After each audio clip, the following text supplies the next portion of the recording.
Good morning good morning guys guys দেখো আমাকে এখন বাড়ির থেকে 200 টাকা দিল, ঠিক আছে?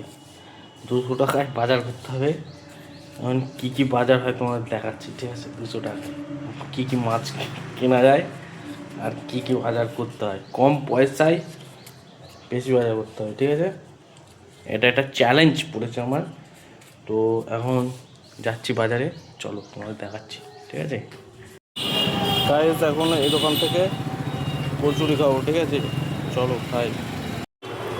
তাও গাইস এখন ডালপুরি নিয়ে নিয়েছি, এক একটা 5 টাকা করে, 3টে না 4টে আছে, 4টে 5 টাকা 20 টাকা, ঠিক আছে?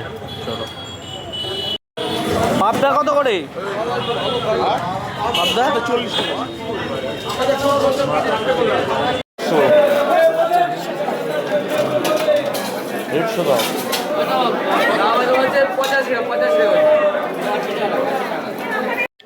দেখো গাইস যে পাবদাগুলো কাটছে, ঠিক আছে, সেগুলো সব আমারই পাবদা।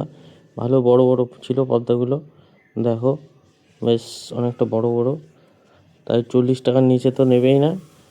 তো 300 গ্রাম 110 টাকা নিল, 40 টাকা করে হলে।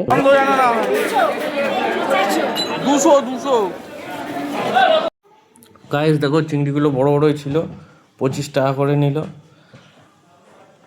গাইস মাছ নেওয়া কমপ্লিট, 160 টাকার মাছ। পাবদা মাছ নিল 110 টাকা, 300 গ্রাম মানে 40 টাকা করে। আর চিংড়ি মাছ 250 টাকা, মানে 200 গ্রামের দাম 50 টাকা, মোট 160 টাকা হয়ে গেল। Complete guys. গাইস বাড়ি চলে এলাম, সব বাজার কমপ্লিট।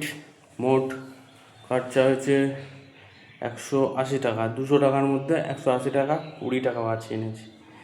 পাবদা মাছ 110 টাকা, চিংড়ি মাছ 25 টাকা করে, 50 টাকা 200 গ্রাম।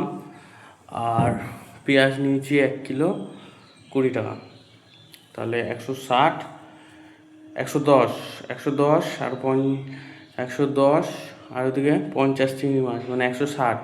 আর 20 টাকা চিংড়ি, এই 20 টাকার পেঁয়াজ, তাহলে 180 টাকা, ঠিক আছে? তাও 20 টাকা আছে নিচে, 200 টাকার মধ্যে।